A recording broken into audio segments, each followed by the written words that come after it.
Welcome back to Carlo Perusa MMA. I'm Carlo Perusa, and this is more so of a wrestling edition of the show. We have former WWE wrestler Miss Macey Estrella, formerly known as Lacey Evans, in the world of professional wrestling. Things are getting hot and intense here. The angle makes me look a little puffy in that midsection, but that's okay because I'm still beautiful as hell. Thank you for having me, Carlo. Absolutely. Thank you for welcoming me into your coffee shop here, Sunny Summers Cafe, Beaufort, South Carolina. So since your time in the WWE, you've taken this on kind of as a project, do a lot of great things out here, a lot of great outreach programs. Is this something you've always wanted to open? Absolutely. I never envisioned I'd actually do so. You have dreams throughout your life, and a cafe on wheels was mine, but I didn't think I'd actually have a brick and mortar. But it made more sense because I do love community outreaches and sobriety and mental health. So yes, we use this establishment for many things, not just great coffee and homemade donuts, but also for mental health, seminars, for AA meetings, and so much more. So what are some of the things you guys do here? You mentioned a little bit, but what are some of the outreach programs that you offer to the community? So like I said, we host AA meetings here. We give them coffee and donuts to get sober, to help their journey. My mother just hit 2 years sober coming up, so shout out to my mom. That's huge. I lost my dad to addiction, so it means a lot to me to be able to provide a space, an uplifting space for them as well. We have a lot. We're in a military town, Parris Island, South Carolina. So we have a spouses program where there is a support group that we come in and we do different things. We do bingo nights, so they can get together and network and learn ways that they could better their journey in active duty and in the military. We just continue to provide things like that here at the cafe. We do mental health seminars where we discuss goal setting, mindset, resiliency, and off the top of my head, that's some of my favorite ones, I think. So one of the programs that you offer here is cell phone jail. Yeah. What exactly is that? So we have a thing here that if you come in and you bring your cell phone and you put it in the cell phone jail, you get free donuts to go spend time with your family and eat them. And we have cornhole outside. We have Connect 4, just some stuff to get unplugged, disconnected with all social media and actually focus on family. Not going to go in that rabbit hole, but I think, cell phones and technology has had such a negative impact on stuff like that. So we try to at least offer something for them to reconnect with their family and sit down and enjoy each other's company without putting their face in the phone. So you've made a very big name for yourself in the world of professional wrestling, but how exactly did you get your start into it? What made you want to go into this crazy world? It was insane. I was active duty. I was a military police officer. I was on the SRT, which is like Marine Corps SWAT, Special Reactions Team. I was working hard. I had my daughter, who was around 3 at that time, and my staff sergeant did backyard wrestling. I've never heard of that. I wrestled in high school. I was first in the state of Florida and 9th in the nation. So I had some wrestling experience, but never pro wrestling. And when my staff sergeant told me he did backyard wrestling, I just went to the show to honestly kind of make fun of him a little bit and watch him flop around. And I ended up loving it. I got in the ring. We were messing around, me and the boys. And Ted DiBiase was there, it's a crazy fluke thing. He saw me get in and start messing around. And I guess he thought that I had what it took if I was interested. So he asked if I was. I had no idea. I was like, absolutely not. I have a real life at home and I've got kids to take care of and he's like, well, I think you have what it takes, And so one thing led to another, and next thing you know, I have a full-blown tryout in Orlando, Florida at the Performance Center. And I said, what do I got to lose? And my Master Guns gave me 3 days of leave to go down and do the tryout. And apparently they thought that I also had what it took, and they offered me a contract. That's very amazing. Yeah. So before the days of NXT, before the WWE, obviously the indies are a real thing. What is that sacrifice like? What is the grind like wrestling and doing shows on that smaller stage? It was very short for me. I did Statesboro, Georgia, APW. It's awesome little company down here. But I didn't do much outside of that. I did a few in Florida, but it was very short-lived. So my journey, I did not scratch and claw to get to WWE. I fucked around on the weekends for a little bit in between my job. I had a serious job. I had to be, for the SRT team, we had a quick response time. Couldn't go very far anyway if I wanted to. So I had to stay close to Parris Island. I had to keep my phone on me. Even if I was wrestling in the ring in Statesboro, Georgia, and I got the phone call, I had to leave immediately. So with that being said, I didn't travel. I didn't leave very far. I didn't bust it out on the indies.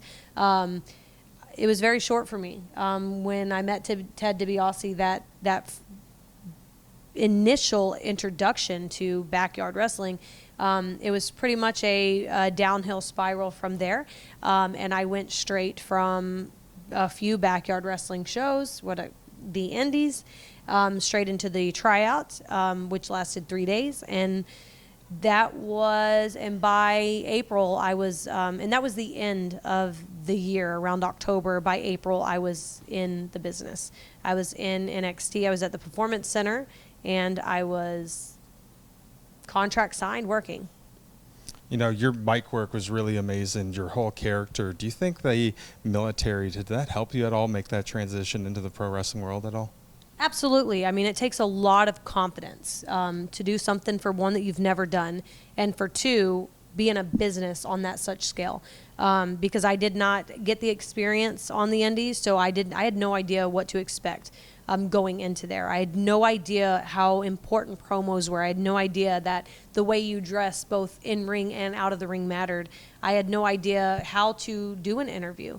So there was so much that was thrown on me, and I was expected to just pick it up and keep rocking and rolling. And if it hadn't been for the Marine Corps and for that confidence that they instill in you, I was active duty for 5 years, and you can't tell a Marine nothing. Whatever you need them to do, they're going to figure it the fuck out, and they're going to get it done. And that was the same mindset going into WWE. You tell me what you need me to do, and I'll do it. Backflip off the top ropes, freaking arm, I don't even know anymore. What do you call it? Arm drop. Nope. Elbow drop. Elbow drop. Close enough. I just wanted to flex my muscle, but you get the gist of it.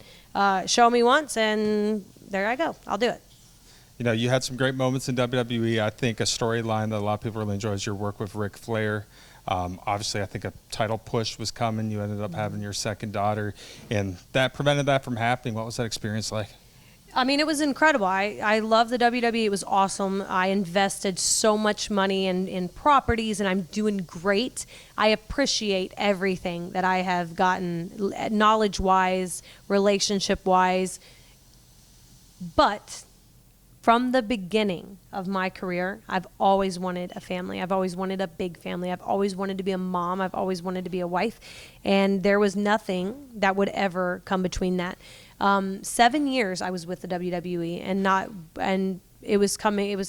I'm 30. I was 33 when I finally got to get out of my. I didn't get out. They wouldn't even let me out of my contract, which was fine. You sign a contract. You give them your word. But so I had to wait till it ran out, and it ran out in August. But from the jump, when they hired me, not many people know this. They ask you if you didn't work for WWE, where do you think they do this coming on interview. That they keep, I guess. I don't know where the hell they keep it, and they asked me and everyone else, one by one, where would you be if you weren't in WWE? And I said I would be barefoot, pregnant, and have 10 babies, and I meant every word. But God just works mysterious ways, and for some reason He wanted me to go down that journey, and I did, and I was very thankful for it. But now I'm 34, and it's crunch time. I got 2 babies, and I want more. I've always wanted a big family, and so there was nothing that was going to come between that.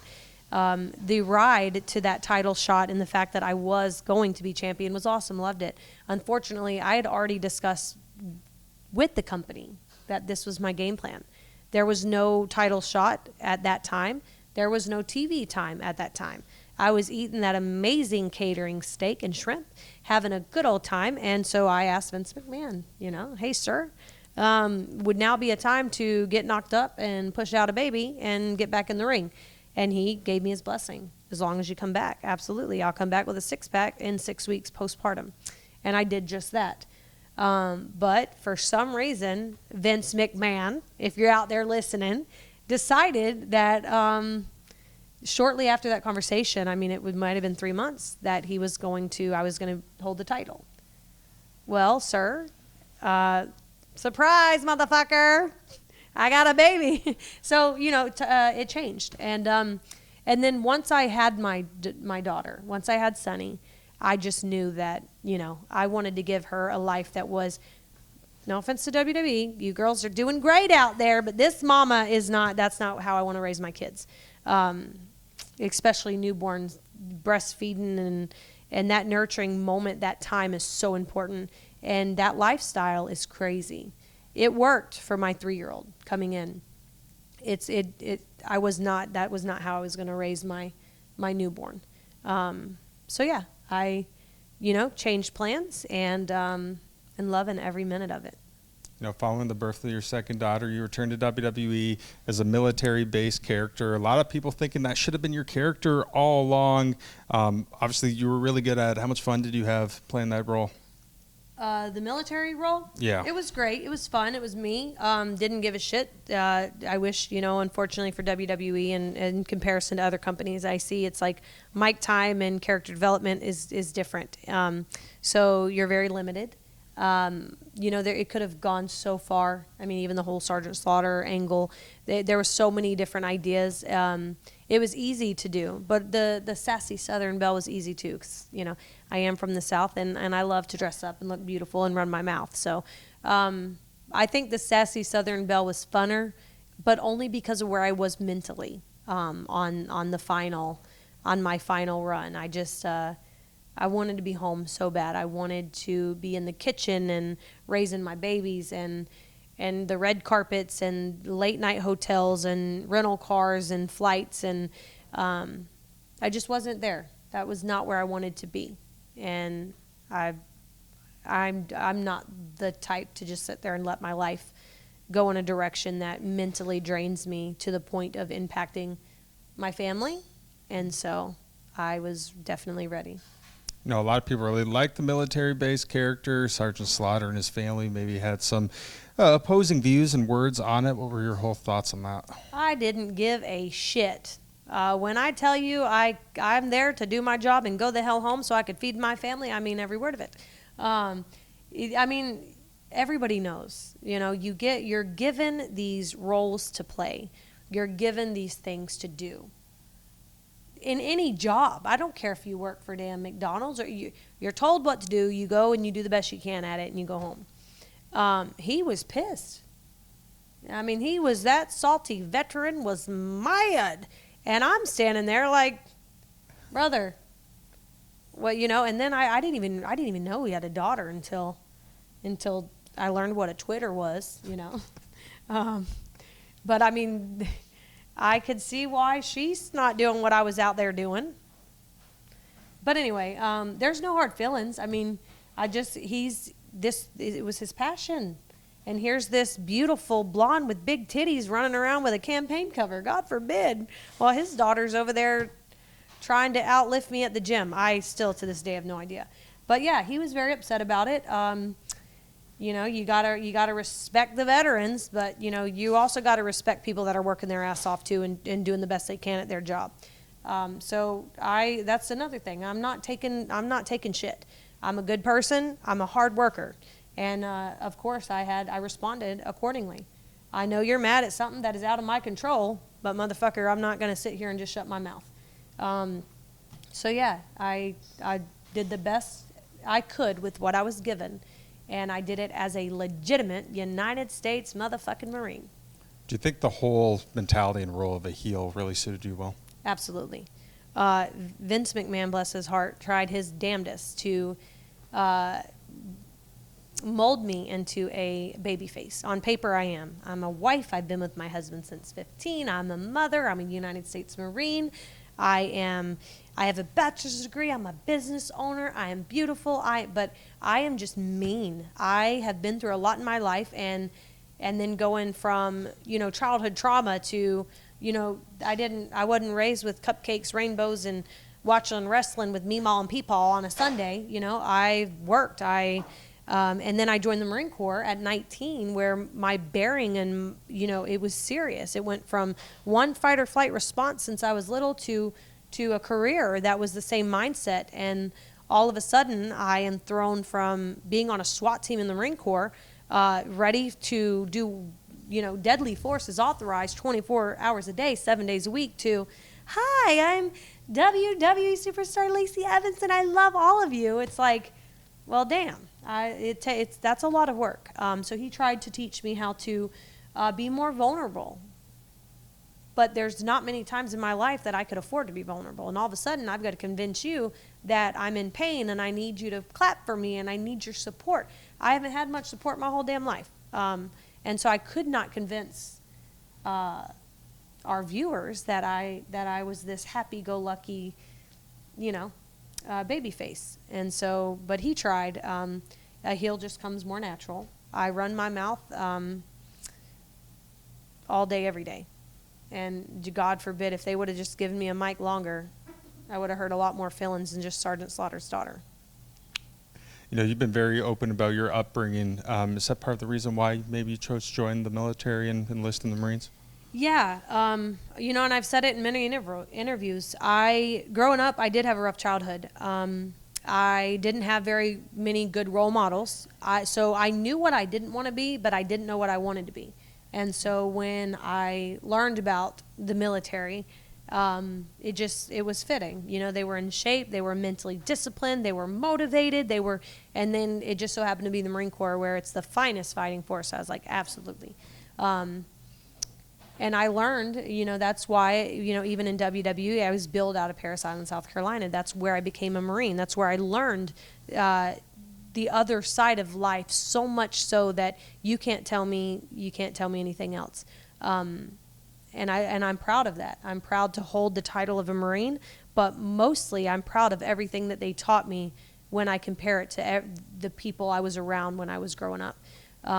You never give up, no matter what, not just in the Marine Corps, not just fight or flight. I mean, in life, as a mom, as a wife, as a human, when you leave here today, it's like, whatever your goals are, brother, you can do it. And no matter what people tell you or what you're going through, one coffee at a time. That's why I created the cafe. It's like, we don't back down. We give it everything at all times. We don't get high and give up and get drunk and everything I was raised around. We don't get angry and lash out. We figure it the fuck out. Because we don't have another choice. It's instilled in us. It's discipline. It's integrity. It's dependability. It's everything that the Marine Corps stands for. And being taught that at 19, coming from where I came from, I was proud to hold that title because of what it stands for and because of what it taught me. And I carry that into every role that I've ever had in my life. And I think that's why I did, get the opportunity and become in the WWE. It's an awesome company. It's an incredible company to work for. They were awesome. It's just, I did my time and I appreciated it. I invested and it got me to where I am today, and I'm very thankful. But there's, other things that I like, the cafe and my family. But I use that all the time. You really do a lot of stuff with your daughters. You spend a lot of time with them. Let's talk about the biggest badass, Summer Estrella, for a second here. Was in action, youth MMA bout just a couple weeks ago here in Beaufort. Finished her opponent with a nasty armbar. Took a page out of Ronda Rousey's books there. What was that whole process like? How did you enjoy watching your 11-year-old fight in the cage? Man, so I've wrestled in high school. I've wrestled in Fargo, North Dakota. I wrestled in WWE. I've done defensive tactics in the Marine Corps. Like, I've done a lot of stuff that makes your heart, that fight or flight response really. And not one time did I ever need to go to the bathroom. I think I was telling you this.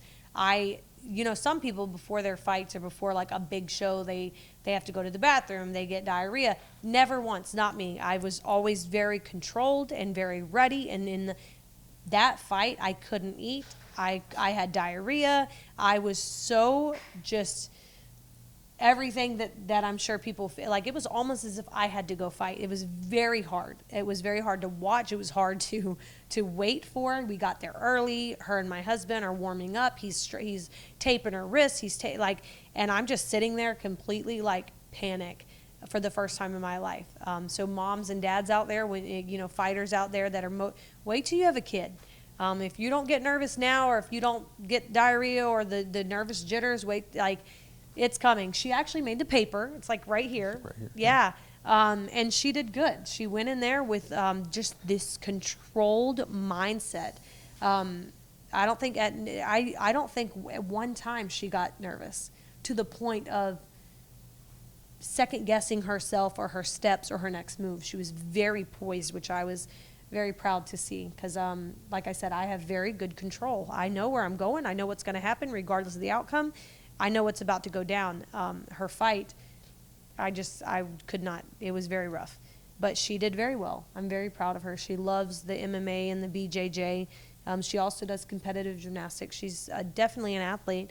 But it's hard as a mom, especially an athlete of a mother that has to watch now her daughter do things to that extent. It's like, it's hard. I slept well that night. I was exhausted. You know, she put on a dominating performance, and I mean, from an MMA journalist perspective, watching an 11-year-old do something like that, I mean, it's pretty absolutely unbelievable. It looks like she might have a career in it. Is that something you're willing to support and let her put you through hell again?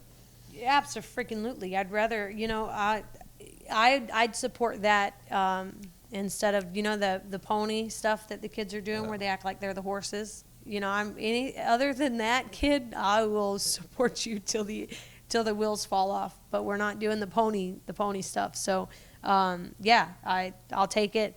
It's going to be hard. As a mom watching her, I just have to, there was no headshots, which I loved. She's still 11, so she got some time. I'd like to see what she'll do when she starts getting her the other person getting their licks in. That's what I'm curious, because I always mess with her all the time. I'm like, yeah, it's easy and it's fun when you go out there and you kick ass, but and take names. But what happens when you get your ass kicked and your name's taken? So, I ask her, but she said she's ready for it. There's one thing I know: I can take an ass whooping just as good as I can give one. Either way, like I said, it's what it is. But she is so dominant. It's almost as if we've raised a monster. So yeah, I'm down for the ride. I just have to continue to make sure she gets trained to the best of her ability, so we can, because there are stuff, even with WWE, it's like you worry about concussions and the long-term impact. So yeah, I'm supportive. I think one of the funniest moments of that fight, your husband Alfonso was losing his mind. He was jumping up and down, screaming, getting yelled at by the commission a couple times. You think he's going to get kicked out of the fight eventually? What's funny is I've been with him since I was 15, and he has always been in my corner for all my fights for in wrestling, and he's almost been kicked out. If you only knew since we were in high school how many times he's almost been kicked out, it's been insane. So it's only a matter of time. He is insane. If he could fight, he would. But he's got some plates and different surgeries that he had to do, unfortunately. So it stopped his career as far as that goes. But he will be kicked. It will happen. I didn't know that was going down because I was, like I said, in my own zone. But yeah, he's very, very supportive. He is our biggest fans by far. And he only has more kids coming. So there will be a day. It just wasn't then. How much are you enjoying life right now outside of wrestling? You got your stuff here at the cafe. You got a fan page that you promote. Are you having a lot of fun with that? Oh yeah, it's crazy, the fan time. So it's not only fans, it's fan time. I'm very open about that. I love it. It's not to dive into that. For one, I do love my life now. I don't have to bring my kids everywhere. I could homeschool them like in peace and not in an airport. But that whole fan time thing, if you would ask me 3 years ago, would you? Absolutely not. I just wasn't raised like that. I've been with the same man. But I'm enjoying it, and so is my husband. Like, I ain't never looked better, and we ain't never, better. I got all these cute outfits that he loves. And the content that I create, I love it. I love it. I don't regret it. I get a lot. What are you going to do when your kids find out? And now that I have this mic in my hand, I'll answer all you nasty things. I will tell them to tell me thank you, because we've invested. We definitely monetize and capitalize, and the content that me and my husband put out there is just beautiful, beautiful like me. So. My fan time is Limitless Macy, and so go check it out, because it's prettier than I am right now. All right, Macey, last question for you. What's next? What are you up to these days? What else do you want to continue to do here at the shop? And, is there a possibility maybe an AEW run, TNA run, back to WWE in the future? Yeah, I mean, if I loved wrestling. Don't get me wrong, it wasn't my passion, but I love the hard-hitting action. If there's a company out there that will bring me in to kick ass and get my ass kicked, that's great. But right now, we are focused on a lot. We have a lot of investment properties. When I tell you we invested from all the blessings that WWE has given us, we have. So we have a construction company. Obviously, my husband's a general contractor, so which we've ran prior to WWE. So we do a lot, and we also teach our kids work ethic. So while I have a fan page and all that, they're completely oblivious to all that. They're homeschooled. They're out on the farm. We have Airbnbs. We have properties we have a cafe named after our girls. My daughter gets up at 4 a.m. She's rolling donuts. She's making donuts. She's working the cafe. She's cutting checks. So I homeschool, which I've said 1,000 times. I take all that very, very serious. So while me and my husband may have a little bit of fun, in one of the homes that we purchased in order to create content, our real meat and potatoes is our family. We want to instill the work ethic. And while I may be pretty as hell and this is what I choose to do, there's no telling what my kids are going to grow up to do. And we just want to make sure that whatever that is, that they know how to work and they know how to conduct themselves with professionalism. Mostly do whatever the hell they want to do. Be good people and fuck it. Do what you want to do. And so that's just what I believe in. As long as they're happy, healthy, and doing what the fuck they want to do, we will support them. Other than the fake pony, you ain't doing that. So pick a different fucking hobby, kid. Well, Macey, thank you so much for sitting down with me today and let me come over to this beautiful coffee shop. Thank you. Thank you for coming. That's Macey Estrella. I'm Carl Perusa. Stick around.